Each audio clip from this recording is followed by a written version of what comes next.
So, Peter, I would love to know your recount of the first Mardi Gras in 1978. It started off here at Taylor Square, a very joyous sense of, we're taking the street tonight, reclaiming the street, like the women's movement, has done. And, going along, there weren't terribly many of us compared to today's parade. So I guess about 300-400, maybe 500. So there were a huge number of bars still along, Oxford Street was like gay Mecca, right? Yeah. Except no religious stuff like Mecca. And so in order to swell the numbers, I and others, we darted into the bars and said, out of the bars, into the street. And some joined us, so it grew, which was wonderful. And there was this amazing atmosphere of, we're out. Because to be on the street in those days as a gay person, you were likely to be bashed up. You could be bashed up, arrested, those kind of things. And so there was this wonderful, joyful feeling of, wow, we're going somewhere. I know physically we were, but we're achieving something. We're making a mark. And of course we only had one tabletop truck, which was in the front. No glamour like we have nowadays. And it had two of those old-fashioned round speakers. There's a really famous photo of that truck. Yeah, I've seen it. It's incredible. Right. And we had a cassette recorder with, a cassette with I think on a loop. Yeah. Just the same song. I've forgotten which one it was. And there were some people who were dressed up, and so it was really wonderful. A sense, like liberation. Wow. Yeah. And then, we got to the bottom of Oxford Street and the truck was confiscated, and then, some people decided we were somewhat rebellious and decided to go to King's Cross. I'm not sure why, but I just followed, and my partner and some other people. So it was still, in a sense, joyful going through College Street and then up William Street. And as soon as we got to Darlinghurst Road, we got onto Darlinghurst Road, and when we arrived at El Alamein Fountain, there was this whole cordon of police. So they wouldn't let us go any further, in other words. They basically let us in and then closed it off again.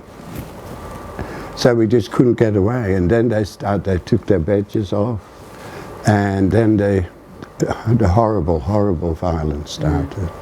Totally unprovoked, unnecessary. We were just a group of peaceful people, chanting and all that. So that night, what started as a pride moment, something of celebration, feeling free and comfortable in yourselves, turned into something that... And it was so nice to be, together, like however many there were, 300-400, I guess, to be there together. And it was just a sense of, liberation, wow. Yeah, it's so important, and it must have been such a beautiful moment in time. Look, that bit was just glorious, just wonderful. Yeah. And so people were thrown into paddy wagons and dragged out. Well, they tried to escape, they were shoved in again by their hair.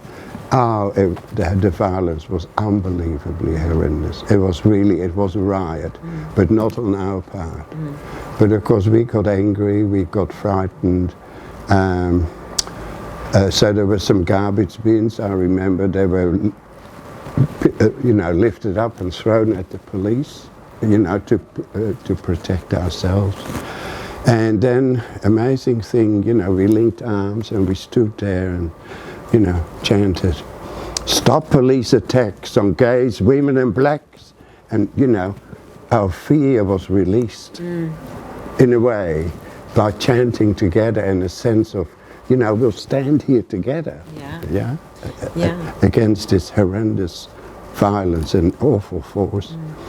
So paddy wagons went, and then those who hadn't been arrested or, you know, injured in some way, we came to what was then the Darlinghurst police station. And that for me, probably, well, it is the most traumatic moment. You know, there were people who were arrested, they were in the cells, and we could hear them screaming because they were being beaten up. And there was one beautiful man. I mean, not necessarily just a gentle soul he was, Peter Murphy. And we could hear his screams sitting on the pavement there. All we could do was, you know, let them go, let them go, let them go, and sing like peace songs. And again, linking arms, sitting on the edge of the pavement. And look, I can't, in fact, when I go to that police station, I hear Peter's voice. It's still there, screaming.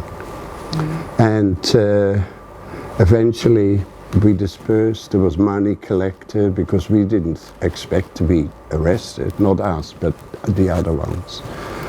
And money for bail was being, you know, gathered and all that. And I think it took 4 or 5 hours before Peter Murphy was taken to a hospital. He nearly died. So that night had a lot of quite intense twists and turns. Amazing. Well, not amazing, awful. It turned quite quickly. And I guess when you look at the event of that night and compare it to what kind of community and sort of space we find ourselves in now, how do you feel about the sort of the joyous spirit of Pride and World Pride? Wow.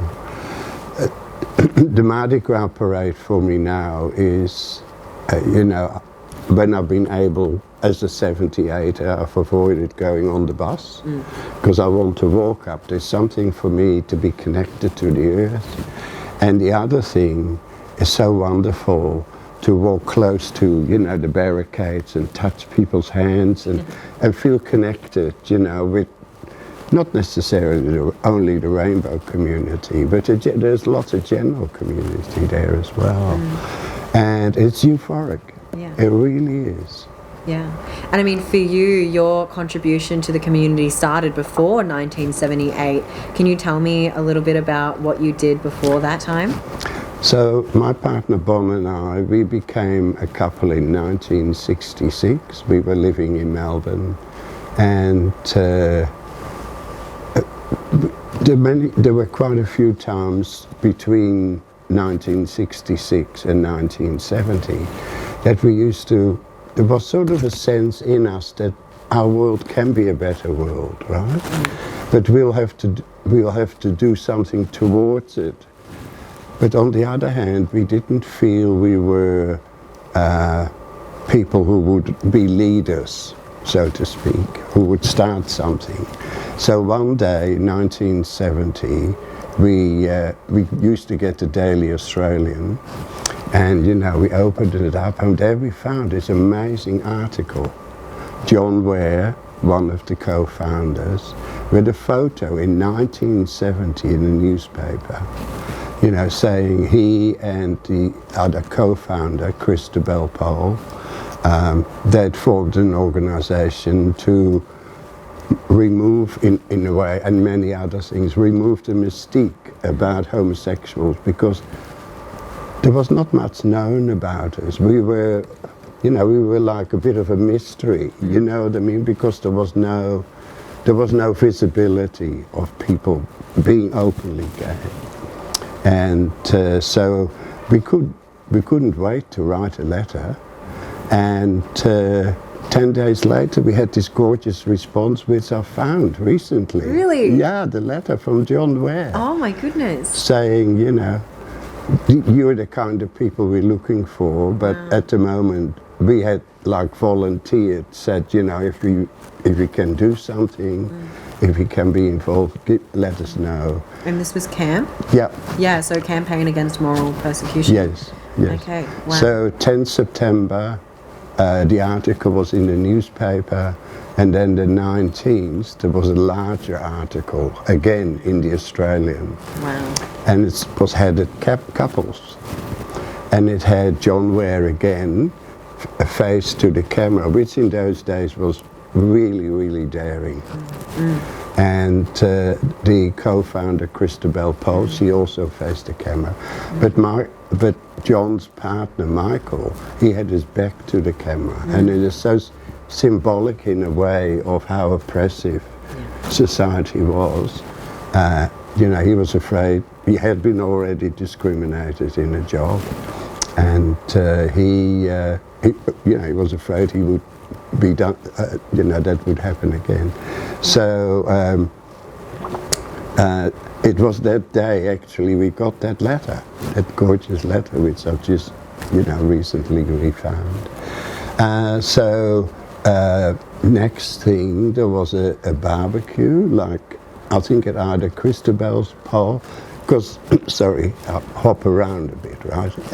So in Milson's Point, there was a block of flats, of 6 flats, right? John and Michael lived in one, and Christabel and her partner lived in another one. And that's how, they got together after they heard about the Stonewall Inn riots. Yeah. That's where the whole idea of camp came about. Yeah. Hearing about it and saying, yes, we must do so, or start off something. So your involvement with the liberation movement of our community, you were one of the absolute first people to put your hand up, put your life on the line to make the world a better place, and you still do. So what keeps you doing this? I need to go back a bit. So I was born 1938 in the Netherlands, 2 years before the World War. And if you look at Ukraine, what's happening, well, a lot of my childhood was like that. So there were bombs flying everywhere and unpredictable whenever they would come. And Mother would gather us, and we have like a group hug. That's why hugs are still so important to me now. I can understand, yeah. And she would sing songs to try and relieve her own fear, but also ours, to take our minds off it. And Dad used to have a saying, the world can be a better place. And it's always stuck with me. And Bon had something not quite like that, but he had gone through some discrimination as well, and he was more courageous than I was, I think, but that's another story. And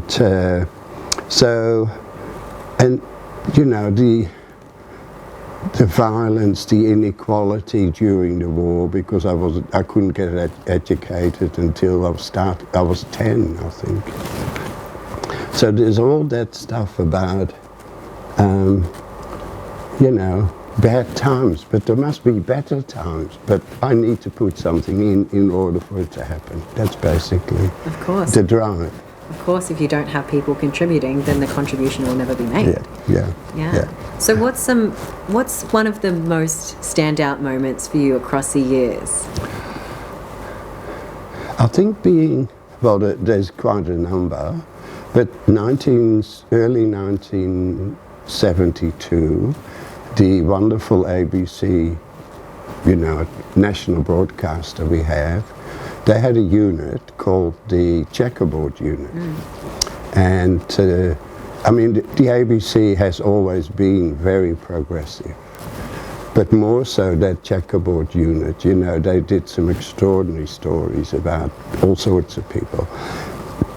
So they had heard about the Stonewall Inn riots in New York, and they basically from then on were looking somehow to bring homosexuality, as it was called, and lesbianism, to the forefront, to give it some publicity, to give more some exposure, right? So there be visibility. And so because CAMP came into existence, the producers, or the producer at the checkerboard unit, he found CAMP, and that's because CAMP was there. They could come to CAMP and ask people, you know, would you be prepared to go on TV? And, you know, and eventually they asked us, and of course, you know, having that huge commitment to change, we couldn't possibly say no. No, of course not. Wow. But we were so naive with hindsight, you know. So, and then being filmed at home and at the club rooms where CAMP was in Balmain at the time, it was just amazing.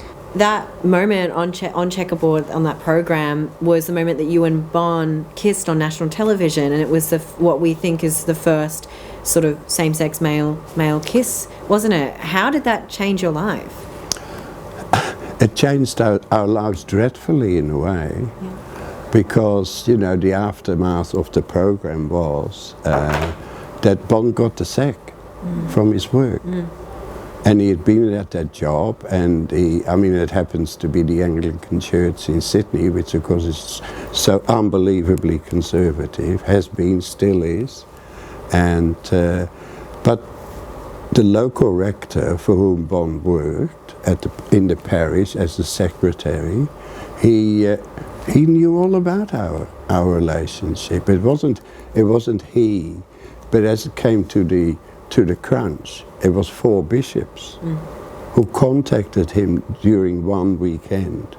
And I don't know what they said, but I suspect they said, you must get rid of this bugger. He's making trouble. He's standing up, you know, and it doesn't fit in our little square box of what people should be like. So he lost his job. So many moments like that over time have happened, like people just don't like that you don't fit in to how they want, and all of a sudden you found yourself displaced. So when it comes to World Pride, it's a huge event, and it's going to be incredible because it's bringing together so many parts of our community. For those that maybe haven't experienced a lot of Pride events or moments like that, like myself, I've only been to Pride events over the last couple of years. Right. What is something that you want those people to know about World Pride and Mardi Gras? I want to know where we've come from and where we're at now, and also think of what's still to be done. There's still a huge thing, many things to be done. And the other thing, I've had a feeling, and I think it's happening, there's a world trend of winding things back. If you look at the recent Roe versus Wade in the USA, now that is not necessarily to do with gay people necessarily, but it is part. It was an amazing thing for that to happen, for women to get that freedom of, you know, controlling their own bodies. You know, that's gone. You know, there were European countries who, in terms of gay pride or gay inclusion, you know, were quite a long way ahead, and things are being rolled back.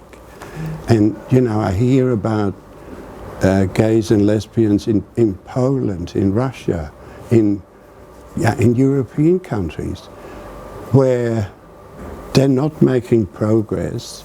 They're having a huge amount, they have to spend a lot of energy, a lot of time to either bring back what they had or to hold back the tide of conservatism.